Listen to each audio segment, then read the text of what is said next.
Hi friends, இந்த இனிய குடும்பம் ஸ்டோரி உங்களுக்கு பிடிச்சிருந்தா எங்களோட கியூட்டி கிறிஸ் சேனலை லைக் பண்ணுங்கள், ஷேர் பண்ணுங்கள், கமெண்ட் பண்ணுங்கள், மறக்காமல் சப்ஸ்கிரைப் பண்ணுங்கள். சரி, உன் வழிக்கே வர நானும். அதுவும் என் பொண்ணு மாதிரி தானே. நீங்கள் எல்லாரையும் ஒரே மாதிரி தானே பார்க்குறீங்க. கல்யாணம் வரைக்கும் வந்து நின்னா அந்த பொண்ணை எவனும் கட்ட மாட்டான்னு உங்களுக்கு தெரியும். இவ்வளோ பேசுகிற நீங்கள் ஏன் கிறிஷுக்கு அந்த பொண்ணை கல்யாணம் பண்ணி வைக்கக்கூடாது? அப்படி போட கீர்த்தனை அவங்க அம்மா இப்பதான் கரெக்டா பேசிக்குது. எங்களுக்கு சப்போர்ட்டா ஏதாச்சும் நிக்குதே. இப்போ வாயை திறந்து யாராச்சும் பேசுங்க. இவ்வளோ நேரம் வாய்க்கு வந்தபடியெல்லாம் பேசிட்டு இருந்தீங்கல்ல, இப்போ பேசுங்க. அத்தை, என்ன பேசுகிறோன்னு தெரிஞ்சுதான் பேசுறீங்களா? ஆமாம் கிரேஷ், நான் தெரிஞ்சுதான் பேசுகிறேன்.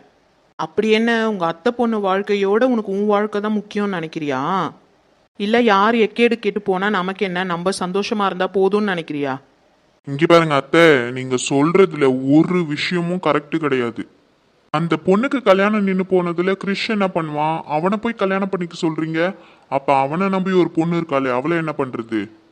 என்ன அவினாஷ், அந்த பொண்ணுக்கும் கிறிஷுக்கும் நிச்சயதார்த்தமா நடந்துருச்சு. ஒருத்தருக்கு ஒருத்தர் லவ் பண்றாங்க, அவ்வளவுதானே. எந்த விஷயமும் நடக்கல. பொண்ணு பாக்குறது, நிச்சயதார்த்தம் எதுவும் நடக்கல. அப்புறம் என்ன? ஆனா அவந்திகாக்கு அப்படி கிடையாதுல்ல.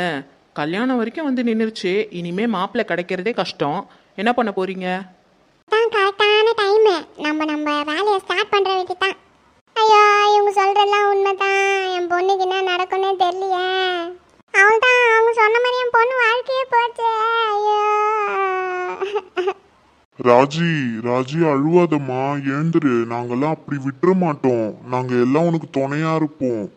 நீலாம்பரி சொல்ற மாதிரி எந்த ஒரு விஷயமும் நடந்துராதுமா. கடவுள் இருக்காரு எல்லாத்துக்கும். எழுந்துரு. இல்லைண்ணா, என் பொண்ணு வாழ்க்கையே நாஸ்தியா போயிடுமே. பா சாமி, என் பொண்ணுக்கு வாழ்க்கை கொடுப்பா எப்பா சாமி. அத்தை, என்ன பண்றீங்க? எழுந்துருங்க அத்தை, ஃபர்ஸ்ட் எழுந்துருங்க ப்ளீஸ். ஏன் ராஜிமா, ஏன் இப்படி எல்லாம் பண்ணிட்டு இருக்க? எனக்கு வேற வழியே தெரியலண்ணா. என் பொண்ணு வாழ்க்கையே போயிடும்ண்ணா. என் பொண்ணு வாழ்க்கையை காப்பாத்துனா. என் பொண்ணுக்கு தாலி கட்ட சொல்லுண்ணா கிரீச். இல்லைன்னா என் பொண்ணு யாரும் கட்டிக்க மாட்டாங்கண்ணா. என் பொண்ணு வாழ்க்கையே போயிடும்ண்ணா. கிரிஷ் அப்பா, எனக்கு என்ன சொல்றதே தெரியலப்பா. பா நான் சொல்றேன், தப்பான்னு நினைச்சுக்காதீங்கப்பா. நீங்க கிரிஷ் கிட்ட கேக்குற விஷயம் ரொம்ப தப்புப்பா. அவந்திகாக்கு இப்படி நடந்துருச்சுன்னு எப்படி ஃபீல் பண்றீங்கப்பா? அதே மாதிரி தானே அச்சு வீட்லயும் ஃபீல் பண்ணுவாங்க. அது ஏன்பா நீங்க புரிஞ்சுக்க மாட்டீங்க? அவங்க ரெண்டு பேரும் ஒருத்தருக்கு ஒருத்தர் மனசார விரும்புறாங்கப்பா. அதை பிரிச்சு நம்ம எப்படிப்பா இன்னொருத்தரோட சேர்த்து வைக்க முடியும்? சரி, இப்ப கிறிஷு ஒத்துக்கிட்டாலும் கல்யாணத்துக்கு அப்புறம் அவங்க வாழ்க்கையே நரகமாயிடும்பா. ஏன்னா கிறிஷோட மனசுல அச்சுதான்ப்பா இருக்கா. மனசு முழுக்க அச்சுவை வச்சுட்டு அவன் எப்படிப்பா அவந்திகா கூட குடும்பம் நடத்துவான்? அதை கொஞ்சம் யோசிச்சு பாத்தீங்களா? நீ சொல்றதெல்லாம் எனக்கு புரியுதுப்பா. இருந்தாலும் வேற வழி இல்லையே. நம்ம வீட்டு பொண்ணுக்கு நீ இப்போ போய் எங்க மாப்பிள்ளை தேட சொல்ற? அப்பா, நான் ஒன்னு சொல்லட்டுமா? சொல்லுப்பா அவினாஷ். அப்பா, அவந்திகாவை நான் கல்யாணம் பண்ணிக்கிறேன்ப்பா. அவினாஷ்! மாமா, என்ன பண்றீங்க? மேல இருந்து கையெடுங்க. ஃபர்ஸ்ட் ஷர்ட்டை விடுங்க மாமா. அண்ணே, என்ன பண்ணிட்டு இருக்கண்ணே? என் புள்ள சட்டையில இருந்து முதல்ல கையை எடு. உன் புள்ள பேசுன பேச்சுக்கு என் கையை எடுக்க கூடாது, அவன் தலையை தான் நான் எடுக்கணும். வினாஷ், நீ இந்த பக்கம் வாப்பா. என் புள்ள அப்படி என்ன வார்த்தை தப்பா சொல்லிட்டான்? ஏதோ அத்தை பொண்ணுக்கு இப்படி நடந்துருச்சேன்னு ஒரு ஆதங்கத்துல பேசிட்டான். அதுக்கு அவன் சட்டையில கைய வைப்பியா நீ? ஓ, அவங்க அத்தை பிள்ளைக்கு இப்படி நடந்துச்சுன்ற ஆதங்கத்துல என் பிள்ளைய கைட்டி விட பாக்குறானா அவன்? அண்ணே, அவன் ஏதோ ஒரு ஆதங்கத்துல சொல்லிட்டான். அதுக்காக இந்த வார்த்தை பேசிக்கலாமா? அப்போ நிச்சயம் பண்ண பொண்ண என்ன பண்ண போறான் உன் புள்ள? அந்த பிள்ளைக்கு அப்படி ஆனது எனக்கும் வருத்தம் தான். அதுக்காக என் பொண்ணு வாழ்க்கைய அழிச்சிட்டு உட்கார சொல்றியா? என் பொண்ணு ஊர் உலகம் தெரியாத ஒரு அப்பாவி.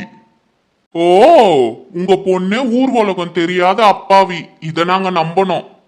ஆமா, என் பொண்ணு ஏதாவது தப்பு பண்ணால என்ன? அவளே பாவம். ஹலோ மாமா, உங்க பொண்ணு என்னென்ன பண்ணிருக்கான்னு எனக்கு எல்லாமே தெரியும்.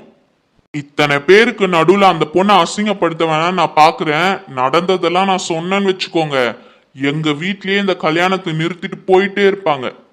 ஐயோ அவினாஷ், நான் என்ன பண்ணேன்? ஏன் இப்படி எல்லாம் பேசுறீங்க? எச்சி வாய மூடு. நீ என்னெல்லாம் வேலை பண்ணியிருக்கேன்னு எனக்கு நல்லாவே தெரியும். அது மட்டும் இல்ல, கல்யாணத்துக்கு அப்புறம் என்ன பிளான்லாம் போட்டு வச்சிருக்க அதுவும் எனக்கு தெரியும். என்ன சொல்றாரு இவரு? என்ன பிளான் போட்டு வச்சிருக்கோம்? ஐயோ, ஒருவேளை நானும் மம்மியை பேசுறது அவினாஷ் கேட்டாரோ? கடவுளே, பயமா இருக்கே. என்ன திரு திருன்னு முழிக்கிற?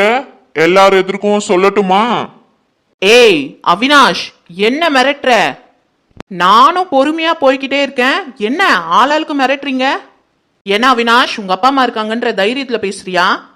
அத்தை, பார்த்து வார்த்தையை விடுங்க. நான் ஆல்ரெடி உங்களை வார்ன் பண்ணிட்டேன். ஆமா அத்தை, பார்த்து பேசுங்க, சொல்லிட்டேன். பசங்களை எப்படி வளர்த்து வச்சிருக்காங்க பாரு. ஆளாளுக்கு எகிரிட்டு வருதுங்க, பெரியவங்கன்ற மரியாதை கூட இல்லாம. நீலாம்பரி, இரு, நான் பேசிட்டு இருக்கேன்ல. ஆமா, பேசி அப்படி கீழ்ச்சிட்ட. இந்த பக்கம் வந்து நில்லு. அவங்கள மரியாதையை பத்தி எங்களுக்கு சொல்லி தரீங்களே, முதல்ல உங்க புருஷனுக்கு நீங்க மரியாதை கொடுக்குறீங்களா? ஏய் சஞ்சனா, எதுக்கு எங்க மம்மி இப்படிலாம் பேசிட்டு இருக்க? ஏச்சி, வாய மூடு. ஏய் சஞ்சனா, நாக்கு இழுத்து வச்சு அறுத்துருவேன். அத்தை, என்ன அத்தை ஓவரா பேசிட்டே போறீங்க? கொஞ்சம் எல்லாரும் பேசுறத நிறுத்துறீங்களா? ஐயா, சண்டை பெருசாவுதே. நான் இப்படி ஆயிப்போச்சு. இத நான் எதிர்பார்க்கவே இல்லையே. இதுக்கு மேல இங்க நின்னா கோவத்துல நம்மள அடிச்சுடுவாங்க. ஓரமா நின்னு என்ன நடக்குதுன்னு வேடி பார்க்கலாம். ராஜி, எஸ்கேப் ஆயிடு. அவினாஷ், என்னாச்சுப்பா? திடீர்னு அவந்திகாவை கட்டிக்கணும்னு உனக்கு எப்படி தோணுது? ஏன் இந்த முடிவெடுத்த?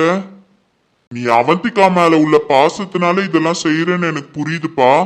ஆனா கீர்த்தனாவோட வாழ்க்கை, நீயும் கீர்த்தனாவும் விரும்புறீங்களப்பா, அப்புறம் ஏன் இப்படிலாம் பேசுற? அப்பா, நான் கீர்த்தனாவை விரும்பவே இல்லப்பா, உங்க ஆசைக்காக தான் நான் கட்டிக்கிறேன்னு சொன்னனே. என்னப்பா அவினாஷ் சொல்ற? கீர்த்தனாவை நீ விரும்பவே இல்லையா? ஆமாப்பா, நான் கீர்த்தனாவை விரும்பலப்பா. என் மனசுல கீர்த்தனா சுத்தமா இல்ல. அப்புறம் ஏன்பா கல்யாணம் பண்ண சம்மதிச்ச? கீர்த்தனாவை எனக்கு கல்யாணம் பண்ணி வைக்க போறோன்னு அம்மாவும் நீங்களும் ரொம்ப ஆசைப்பட்டீங்கல்ல, அதனாலதான்ப்பா நான் சைலண்டா இருந்துட்டேன். ஆனா இவங்க பண்றது கொஞ்சம் கூட சரியில்லைப்பா. எனக்கு கீர்த்தனாவை சுத்தமா பிடிக்கல. கண்டிப்பா அவ கல்யாணம் பண்ணிக்கிட்டு வந்தா நம்ம குடும்பத்தை பிரிச்சிருவாப்பா. அவினாஷ், என் பொண்ணை பத்தி என்ன பேசிட்டு இருக்க நீ? ஏன் அத்தை, உண்மைய சொன்னா கோவம் வருதோ? நேத்துக்கு நைட்டு உங்க பொண்ணும் நீங்களும் பேசிட்டு இருந்தீங்களே, கல்யாணத்துக்கு அப்புறம் என்னெல்லாம் பண்ணணும்னு, அது எல்லாத்தையும் நான் கேட்டுட்டேன். அது என் பொண்ணு கல்யாணத்துக்கு அப்புறம் எப்படிலாம் நடந்துக்கணும்ன்றத சொல்லி கொடுத்தேன். ஆமா, நாங்க பர்சனலா பேசிட்டு இருக்கும்போது அதை நீ ஒட்டி கேட்டதே தப்பு. அதை வேற சபையில வேற வந்து சொல்ற. ஆமா அத்தை, ஆமா, உங்க பொண்ணுக்கு ரொம்ப நல்லா அட்வைஸ் பண்றீங்க. எப்படி எப்படி உங்க அட்வைஸ் எப்படி? கல்யாணம் ஆயிட்டு அந்த மாப்பிள்ளைய 3 நாள்ல அவங்க குடும்பத்தை விட்டு பிரிச்சுட்டு வந்துரு. இதுதானே அத்தை உங்க அட்வைஸ்? அவினாஷ், என்னப்பா சொல்ற? அப்படி இல்லாம பேசிக்கிட்டாங்க. அவினாஷ், நீ சொல்றது உண்மையா? ஆமா மாமா, ஆமா, நான் சொல்றது எல்லாமே உண்மைதான். எங்க உங்க பொண்டாட்டிய சத்தியம் பண்ணி சொல்ல சொல்லுங்க, நான் சொன்னதெல்லாம் பொய்ன்னு. நீலாம்பரி, அவன் சொல்றதெல்லாம் உண்மையா? அப்படியா சொல்லி கொடுத்த? ஆமாங்க, நான் அப்படிதான் சொல்லி கொடுத்தேன். அந்த குடும்பத்துல இருந்து அவினாஷை பிரிச்சு தனி கொடுத்தனும் கூட்டிட்டு வந்துட்டு நான் சொல்லி கொடுத்தது உண்மைதான். இப்ப என்ன பண்ணணும் அதுக்கு? இப்ப சொல்றேன், எல்லார் முன்னாடியும் சொல்றேன், இந்த குடும்பத்தை எனக்கு சுத்தமா பிடிக்காது. என் பொண்ணு ஆசைப்பட்டான்ற ஒரே காரணத்துக்காக தான் இந்த கல்யாணத்துக்கு நான் ஒத்துக்கிட்டேனே தவிர இந்த குடும்பத்தை முழுசா ஏத்துக்கணும்னு நான் இன்ன வரைக்கும் நினைக்கவே இல்லை. ஏன் நீலாம்பரி, ஏன் இப்படிலாம் பண்ற? உன் மேல தப்ப வச்சுக்கிட்டு எல்லாத்தையும் மறைச்சிட்டியே என்கிட்ட இருந்து. உன்னால நான் இப்ப அவினாஷ தப்பா நினைச்சிட்டேன். இப்ப பாரு, நம்ம பொண்ணு வாழ்க்கையே போயிடும் போல. என்னது, என் பொண்ணு வாழ்க்கை போயிடுமா? அவ்வளவுதான், குடும்பத்தோட எல்லாரையும் அழிச்சிருவேன் என் பொண்ணுக்கு ஏதாவது ஒன்று ஆச்சுன்னா. என் பொண்ணு ஆசைப்பட்ட வாழ்க்கை அவளுக்கு கிடைக்கணும், அதுக்காக தான் நான் இந்த அளவுக்கு ரிஸ்க் எடுத்திருக்கேன். என் மானம் மரியாதை எல்லாத்தையும் விட்டுட்டு இந்த கல்யாணத்துக்கு நான் ஒத்துக்கிட்டேன். இப்ப அவன் தாலி கட்ட மாட்டேன்னு சொல்லிட்டான்னா அவனை கடத்திட்டு போயாச்சும் என் பொண்ணு கழுத்துல தாலி கட்ட வைப்பேன் நான்.